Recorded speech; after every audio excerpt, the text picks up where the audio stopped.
कहने का मतलब है कि इसका संबंध जब एसेट से है तो ये निश्चित रूप से है कि एसेट्स आ रहा है और एसेट्स जा रहा है। जो एसेट्स हमारा बिजनेस में आ रहा है, ध्यान देना है ना, जो एसेट्स हमारा बिजनेस में आ रहा है, हम बिजनेस के मालिक है या हम अकाउंटेंट है, मान लो हम ही बिजनेस है, क्या मान के चलना है, हम ही बिजनेस। हम लोग गाड़ी चलाते हैं, ठीक है, तो गाड़ी से तो ट्रेनर के पास जाएगा सीखने के लिए, कार सीखता है या बाइक चलाना सीखता है, तो आपको ट्रेनर कहेगा कि तुम समझ लो कि गाड़ी का बॉडी तुम्हारा बॉडी है। कायल बोलता है तुम अपने बस जाएगा और गाड़ी का बॉडी कहीं सटा दो।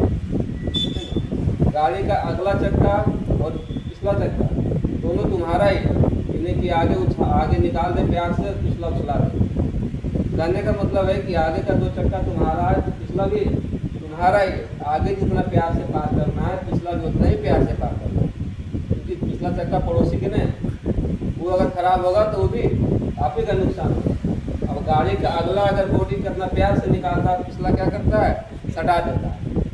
पिछला तो मुश्किल लग रहा है जैसे किसी और का पिछला है, गाड़ी का बॉडी है, पिछला किसी और का है, अगला ही आपका है। तो कहने का मतलब ये हुआ कि आप मान के चलिए कि जैसे ट्रेनर कहता है कि पूरा गाड़ी का बॉडी समझिए, आगे से अगर बस भी है उतना बड़ा, तो ड्राइवर क्या करता है, ड्राइवर अगर अगला बॉडी देख रहा है तो पिछला भी देख रहा है। अगर वो टच हो रहा है मतलब उसका बॉडी कहीं टच हो रहा है, अपना शरीर। ड्राइवर को सिखाया जाता है ट्रेनिंग में, समझिए कि अगर 10 फीट का गाड़ी है तो आपका बॉडी 10 फीट का है।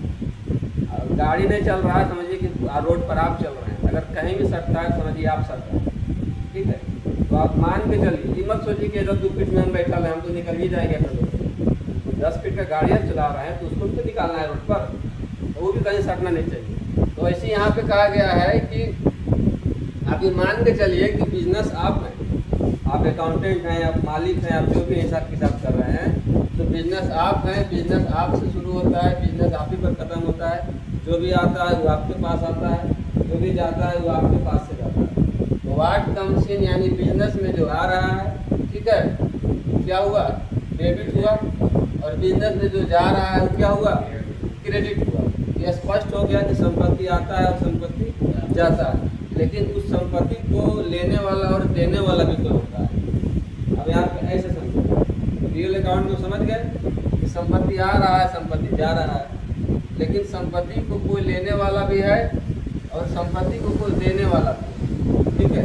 जो संपत्ति प्राप्त कर रहा है, अब संपत्ति हम प्राप्त कर रहे हैं, हमारा नाम आया है, हमारे बिजनेस का नाम आया है, वहाँ पर निश्चित रूप से है कि हम किसमें कहलाएंगे, हम डेबिट में कहलाएंगे, क्योंकि हम संपत्ति प्राप्त कर रहे हैं। अब अगला आदमी अगर हमको माल दे रहा है, ठीक है, अगला आदमी पार्टी माल दिया है, उधार दिया है, बाकी बकाया है, तो अगला जो पार्टी होगा वो क्या कहलाएगा, क्रेडिट में आएगा, क्योंकि वो माल देने वाला है, गिवर है, ठीक है। तो यहाँ पर भी क्लियर हो गया कि माल प्राप्त करने वाला डेबिट और माल देने वाला क्रेडिट, ठीक है। ये हो गया आपका पर्सनल अकाउंट। अगला हो गया क्या, नॉमिनल अकाउंट। अब नॉमिनल में क्या आ गया, नॉमिनल में क्या होता है, expense, losses, income and gains. Gains को हम लोग क्या बोलते हैं, प्रॉफिट भी बोलते हैं। गेन्स मतलब प्रॉफिट भी होता है। अब यहाँ पर क्या देख रहे हैं कि यहाँ पे दिखाया गया है कि ऑल एक्सपेंस एंड लॉसेस, यानी जितना भी प्रकार का खर्चा है या कंपनी का जो जितना भी प्रकार का लॉस है, कंपनी को लॉस भी होता है। ऐसा कोई बिजनेस है जहाँ लॉस नहीं हो, है ना, कुछ टूट गया, कुछ फूट गया, चोरी हो गया, आग लग गया, है ना, सामान दिए लेके भाग गया, पैसे नहीं दिया, सब लॉसन कहलाता है। तो बिजनेस में जितना भी प्रकार का लॉस हुआ या जितना भी प्रकार का खर्च हुआ, खर्च 2 प्रकार का होता है, एक डायरेक्ट और दूसरा इनडायरेक्ट, ठीक है। तो अब इनकम भी 2 प्रकार का होता है, एक डायरेक्ट इनकम और एक इनडायरेक्ट इनकम। तो खैर बात के बात है, अभी हमको जनरल क्या समझना है, एक्सपेंस एंड लॉसेज जो होगा वो किसमें जाएगा, डेबिट साइड एंट्री होगा, और जो हमको इनकम होगा और गेन्स होगा उधर एंट्री होगा, क्रेडिट साइड एंट्री होगा। तो कहने का मतलब हुआ कि जो एक्सपेंस लॉस है किसका है, कंपनी का। अगला से मतलब हमको नहीं है कि हमारा पार्टी जो माल दिया उसका गाड़ी में आग लग गया, उसका सामान चोरी हो गया, तो उससे हमको मतलब नहीं, वो अपना एंट्री अपना अकाउंट में करेगा। पार्टी माल लेके आया है ना, और रास्ते में चोरी हो गया, उससे क्या मतलब है, चोरी हो गया तो हो गया, तुम्हारा समझो, तुम्हारा माल गया, है ना। और हमरे पास आया और हमरे दुआरी पर से चोरी हो गया, है ना, अब वो हमारा जिम्मेवारी है, ठीक है। हम कंप्यूटर में जब एंट्री कर लिए कि इतना पीस हमारे पास माल फलना आदमी दुआरी पर दे के चल गया और हम अंदर नहीं किए को उठा के लेके चल गया, है ना, या आग लग गया या टूट गया फूट गया को पटक दिया, अब उसका एंट्री हमको करना पड़ेगा क्योंकि वो माल जो है हम परचेज कर लिए हैं, जो माल हम खरीद लिए हैं अब उसका एंट्री हमको करना पड़ेगा कि टूट गया कि फूट गया कि आग लग गया। जब तक उस सामान का एंट्री हम परचेज में नहीं किए हैं तब तक हमको उससे कोई मतलब नहीं है, तुम्हारा माल तुम समझो, ठीक है, बात समझ में आ गया। तो expense and losses are debit, income and gains are credit. अब जितना भी प्रकार का हमको आय होता है, जितना भी प्रकार का हमारा प्रॉफिट होता है, वो सब का सब क्रेडिट साइड में जाएगा। अब बताओ यहाँ पर कि रियल, पर्सनल, नॉमिनल, इन तीनों में अभी भी किसी को डाउट है? नहीं होना चाहिए, ठीक है। अगर इतना भी डाउट रहता है तो अनेक बात की बात नहीं है, ठीक है, डाउट नहीं होना। ये अलग बात है कि आगे ट्रांजेक्शन सॉल्व नहीं होगा आसानी से, क्योंकि एगो समझ लेना और फिर उसको हल करना में अंतर है। हम तुमको बता दिए कि तुम गाड़ी चलावे जाएगा नहीं तो राइट साइड में रेस रहेगा, नीचे में ब्रेक रहेगा और बायां साइड में क्लच रहेगा, गियर को ऐसे करेगा तो एक होगा, ऐसे करेगा दो होगा, हम बता दिए, तुम याद भी कर लिया बड़ी बढ़िया से, अब गाड़ी चल जाएगा। तुम बहुत बढ़िया से याद कर लिया है ना, कि ए रहता है, बी रहता है, सी रहता है, एक्सीलरेटर हो गया, बी से ब्रेक हो गया, सी से क्लच हो गया, पूरे इंडिया में तो गाड़ी ऐसी रहता है ना।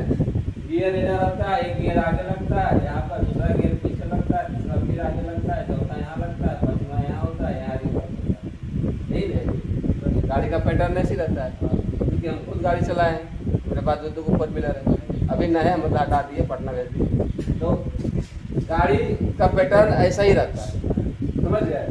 तो कहने का मतलब ये हुआ कि अब हम बता दिए तुमको और तुम याद भी कर लिया, गाड़ी चल जाएगा, ठीक है। तो ऐसी अकाउंटिंग में है, हम लिख लिए, पढ़ लिए, रट्टा मार लिए, अकाउंटिंग हो जाएगा हमसे, तब तक नहीं होगा जब तक कि ट्रांजैक्शन को हम अपने से सॉल्व नहीं करेंगे। बात समझ में आया? यानी तब तक आप गाड़ी नहीं चला सकते हैं जब तक आप खुद से 1 नंबर गियर नहीं लगाइएगा, खुद से आप रिवर्स नहीं लगाइएगा, खुद से आप रेस नहीं दीजिएगा कि कितना रेस दे रहे हैं तो कितना बढ़ रहा है, कितना ब्रेक दबा रहे हैं तो गाड़ी रुक रहा है। कहीं ऐसा नहीं है कि कस का लगा दिए तो अपने नच के टका गए उन्हें, है ना। क्लच पूरा दबाइए नहीं रहे हैं, क्लच नहीं दबेगा तो गियर फंसेगा, क्लच पूरा दबना। तो कहने का मतलब कि जब तक आप खुद फील नहीं करिएगा किसी भी चीज़, खाली अकाउंटिंग में नहीं, दुनिया के कोई भी काम हो, आपको कोई बता दिया, अब यूट्यूब से देख के लोग गाड़ी चलाता है, यूट्यूब से देख के ऑपरेशन कर दिया, कहने कहने पेट फाड़ दिया, मर गया, कहने कहने अक्सर रहा देखो कि 2-4 दिन पर कोई केस आते रहता है न्यूज़ में, यूट्यूब से देख करके तो एगो तो दिया कि अपने पेट फाड़ के ऑपरेशन कर दिया, है ना। तो ऐसा भी आदमी है कि यूट्यूब देख करके ऑपरेशन कर रहा है, गाड़ी चला रहा है। तो इस वैसे यूट्यूब से अकाउंटिंग करिएगा, है संभव, कर लीजिएगा।